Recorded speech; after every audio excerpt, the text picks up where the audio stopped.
네, 안녕하세요, 구독자 여러분. 오늘 6월 23일 방송 시작하겠습니다. 한 주 잘 지내셨어요? 역대급 불장이라고 뭐 계속 언론에 나오는데 좀 마음이 좀 불편하셨을 거예요. 저도 마찬가지입니다.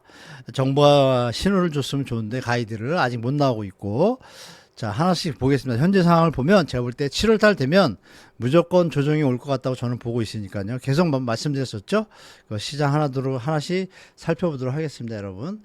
일단 제가 볼때 이 시장은 지금이 막바지인 것 같아요. 그래서 이제 막바지가 이제 끝나고 나면 제가 볼 때는 이제 조정장이 오는데 이거에 대해서 정부가 잘 방향성만 정해주면 될 것 같습니다. 자, 하나씩 보겠습니다, 여러분. 현재 상황도 좀 체크하면서 7월 시장이 어떻게 펼쳐질지 보도록 할게요, 여러분. 자, 이렇게 보시면 서울 역대급 불장 이런 게 있고요. 지금이 막바지냐?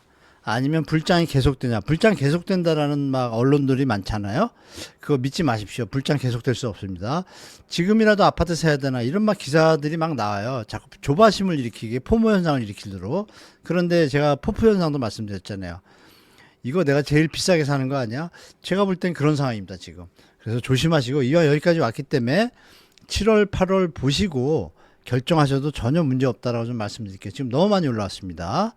자, 그러면 이 불장 기사를 한번 볼까요? 이렇게 보시면 우리가 생각할 수 있는 게 여기 보시면 여기 쭉 뭐 불장에 대해서 막 나오는데 가계대출 팍팍 늘고요. 반갑지 않은 불장 서울부동산 여기 표현이 조선일보가 오랜만에 이렇게 썼어요. 그게 뭐냐면 조선일보가 보기에도 이거 상황이 안 좋거든요. 정상적인 주택시장 가격이 뭐 이루어지는 것이 아니고 소득도 안 나아지고 경제도 안 좋은데 나아질 이유가 없잖아요. 오로지 투자 투기꾼들로 형성된 플러스 실수요자들의 조바심으로 막바지 수요가 겹쳐진 것 같습니다. 그 부분은 이제 데이터를 보면 나오는데 그래서 이거는 정부가 더 이상 방치해서는 안 된다는 게 제 생각이고 이 정부 정책을 시장에 이길 수 없습니다. 그런데 이제 이 대책과 이런 것들이 필요한데 과연 어떤 것들이 나올지 이제 우리 하나씩 봐야 되는데요. 부동산 정책을 발표해야 되는데 공약이 일단 없었어요. 그죠? 양당이 뭐 일단 신용만 내고 가이드는 뒀죠. 공급 확대라고. 그리고 고분양가에 대해서 조정하겠다는 얘기도 나왔었습니다. 그럼 우리가 예측할 수 있는 게 뭐예요? 부동산 정책 중에 공급 확대 첫 번째 할 게 뭐예요? 재건축 재개발 활성화 이건 시간 걸려요. 지금 이미 다 활성화돼 있어요. 근데 사업성 없다가 또 용적률을 올린다? 거기에 이제 공공성 기업 원칙을 기반으로 한다고 가로가 쳐 있어요. 이 부분을 여러분들이 보시면 쉽게 안 됩니다. 재개발 재건축 현재 상태에서 유지가 되고 중요한 건 부동산 정책을 하는 중에 공급 확대에 대한 대목은 3기 신도시 있잖아요. 3기 신도시 지금 공급 물량이 충분히 많아요. 많은데 안 했잖아요. 그러면 현재 제가 며칠 전에 3기 신도시 토지 보상 추진단이 있습니다. LH 내. 거기에 이제 직원들하고 통화를 해봤어요. 지금 광명시가 이제 나중에 발표됐으니까 그거 빼고 나머지는 100% 된 데, 99% 된 데가 대부분이고요. 지작물 철거, 토지 보상 말고 지작물 철거도 지금 다 95% 이상이에요. 그러면 정부가 뭐 이의 신청 들어와서 재결 들어가는 거 있으면 토지 수용 재결 들어가면 그거는 이미 예정된 수순이잖아요. 그러면 미리 3기 신도시 공급 빨리 하겠다, 얼마 하겠다 이거 할 수 있어요. 업무 보고 받아가지고 우리 뭐 국가정책기획위원회가 60일 기다릴 거 없이 빨리 신호를 줘야 됩니다. 이 정책이 저는 발표될 거라고 예측하고 있는데 하루라도 빨리 된다고 저는 말씀드리고 그리고 나서 20일 안에 구체적인 건 발표하겠다 이러면 되겠죠. 거기다가 분양 가격도 지금 많이 올렸잖아요. 청년들 우리 국민 세금으로 LH가 땅 사가지고 주택 사업 하는 거잖아요. 그런데 무슨 뭐 떼돈을 벌려고 그럽니까? 그냥 그 원가는 그대로 있잖아요. 그걸 왜 주택 가격이 올랐다고 그걸 같이 올리면 그게 정부가 할 일이 아니지 않습니까? 공공은 주택 가격을 낮추기 위해서 상반되는 대체재를 제공해야 되니까 당연히 분양가가 상당히 저렴해야죠. 시세하고 똑같으면 그게 무슨 의미가 있어요. 그래서 이 부분도 조성원까지 노무현 정부 때 했던 조성원까지를 도입하면 풀린다고 봐요. 그러면 이런 정책을 정부가 하기를 바라고 해야만 됩니다. 안 하면은 저도 책상 앞에만 있을 수 없을 것 같아요. 거리로 나가야 될 것 같습니다. 지금 시장 상황을 엄중하게 봐야 되는데 부동산은 심리고 경제도 심리입니다. 여기에 심리를 재울 수 있는 가이드를 정부가 제공해야죠. 7월 이후 시장 변화 여러분 다 아시는 것처럼 이 스트레스 DSR 시행되잖아요. 전세대출 보증한도 90% 줄였어요. 그러면 예전에 3억에 대해서 2억 7천 대출되던 게 지금 2억 1천으로 줄었거든요. 그리고 리스크가 이제 은행이 좀 부담하는 형태가 되니까 심사가 좀 강화될 겁니다. 그리고 금융위원회에서 얼마 전에 업무 보고할 때 전세 DSR을 시행한다고 뒤늦게 합니다. 이 금융위원회가요, 아주 이게 묘한 데입니다. 교묘한 데입니다. 뒤로는, 겉으로는 집값 잠수처럼 액션 취하면서 뒤로는 대출 요기조기 풀어줘가지고 주택가가 펌핑하게 하는 그 탐관 우리들이 좀 있어요. 그 안에. 이걸 정부에서 좀 체크하셔야 되고, 그 팁 같은 대책들이 있습니다. 그런 것들에 대해서 대출 대해서 쓸데없이 갭 투기할 수 있는 환경이 되는 것들을 다 없애야 됩니다. 후순위 담보대출도 지금 없애야 됩니다. 아니, 집에 들어가서 살 것도 아닌데 왜 집을 삽니까? 갭 투자하려고? 그거 막아야 되죠. 그런 것 좀 했으면 좋겠습니다. 아니면 갭 투자해가지고 집을 못 들어간다. 지금 돈이 없어서 돈 모아서 가겠다 그러면 10년 동안 못 팔게 하고 집에 들어가게 해야죠. 그런 대책이 수반적으로 이어질 때 시장이 안될 수 있다고 좀 말씀드리겠습니다. 자, 그럼 이제 시장 상황 볼게요, 여러분. 자, 서울 아파트 거래량인데요. 보시는 바와 같이 그림이 이제 살짝 바뀝니다. 여기서 우리가 볼 수 있는 게 추세인데요. 여기 보시면 이게 2023년, 24년이잖아요. 지금 여기 어때요? 올라갔다 꺾였다 5월에 좀 쳤다가 6월에 빠졌습니다. 6월이 오늘 날짜로 여러분 2333건 서울이 전국적으로는 좀 거래량이 평균선에 다다르는 것 같은데 서울은 빠지고 있습니다. 빠져서 4,000건 정도가 예상돼요. 그러면 그 그래프를 제가 유추해서 그린 거예요. 주황색으로. 그러면 이 그림을 보시면 어때요? 두 번 쌍봉하고 나면 여러 가지 뭐 주식 법칙에도 있지만 쌍봉 위에 올라가는 게 있고 내려가는 게 있는데 지금은 이제 내려갈 수 있는 소지가 많아요. 이 전체 그림을 보면 그만큼 수요 여력이 약해졌어요. 집값이 2배, 3배 뛰었고 금리가 2배, 3배인데 어떻게 이게 부담 가능하겠어요? 우리가 경제가 지금 발전을 뭐 5%, 7%씩 했나요? 아니지 않습니까? 소득이 여러분 늦었어요? 도리어 자영업자분들 힘들고 지금 제조업들 뭐 이자도 못 내는 기업이 50%에 가까운데 그러면 앞으로 보이는 건 뻔하지 않습니까? 조정이 돼야 이게 다 같이 사는 거예요. 가계부채 탈피해서 지금 이게 가계부채가 망가지면 뭐 금융 뭐 리스크가 있다고 자꾸 그 호도하는데 구조개혁 해야 되지 않습니까? IMF에서도 보고서 왔고 그래서 지금 중요한 시점이라는 걸 좀 체크하시고 이어서 보면은 이제 이 그림이 보면 이게 이제 2015년부터 2020년까지 모습이에요. 2022년에 되면서 빡 가라앉았고 이게 2021년입니다. 1년에 이렇게 상태가 안 좋았고 이렇게 오는데 그러면 이게 뭐예요? 이미 과도하게 사람들이 집을 샀고 지금 가격은 올랐는데 거래량이 안 받쳐져요. 왜? 더 이상 살 사람이 점점 준다는 얘기죠. 그래서 이 정책 자금도 윤석열 정부에서 뭐 우리 세금 갖고 이자 차익 보존하면서 그 저리로 이제 풀었잖아요.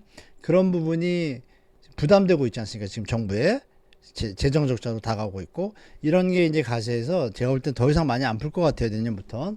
자, 강남사고 거래량 보겠습니다. 보시면 어때요, 여러분? 이게 지금 유추해서 써놓은 겁니다. 옆에 우측에 보시면 이렇게 거래량이 예전에 3분의 1 수준으로 다 줄었어요. 4분의 1 수준이나 송파구는 4분의 1 수준이에요. 지금 90건인데 90건이면 한 달 더 보면 180건 되겠죠? 그러면 4분의 1 토막 났어요. 송파구 너무 많이 올랐으니까. 서초구도 마찬가지고요. 4분의 1 토막, 3분의 1 토막 수준이에요. 이게 이제 이 그림입니다. 그림을 보시면 자, 그림의 추세가 어때요? 이게 이제 길게 안 보고 이거 최근 거 2024년 1월부터인데요.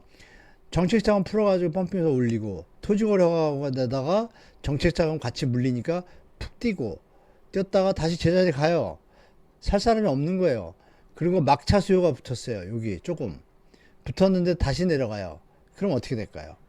제가 볼 땐 다시 올라갈 요인이 뭐가 있나요? 경제가 발전합니까? 뭐 주식이 올라가지고 된 거는 일시적으로 큰 돈을 가지고 주택을 살 수는 없는 거고 그러면 정해졌잖아요. 제가 볼 때 수요는 감소하고 금리는 스트레스 DSR 적용하고 전세 DSR까지 적용하면 주택 가격 바로 정상화될 수 있습니다. 지금 거품이 너무 많이 껴 있습니다. 특히 서울은요. 저는 그렇게 봅니다. 그래서 이런 장 속에서 이렇게 매물이 줄었어요. 보시면 매물 감소 기사도 많이 보셨을 거예요. 요새 한 2, 3개월 사이에 2, 3, 4, 5월, 6월에 2, 3, 3개월 반 동안 매물이 이렇게 쭉 빠져요. 전세도 빠지고 이 매물도 빠지고 이때가 언제냐? 2021년 꼭지일 때랑 비슷해요. 빠지고 그리고 2022년 하반기부터 다시 펌핑해서 올리면서 거래량을 안 받쳐주는데 전세 물량도 늘어나는데 이것도 늘어나요. 그러다가 어느 순간에 여기 입주 물량이 좀 있었죠 그때.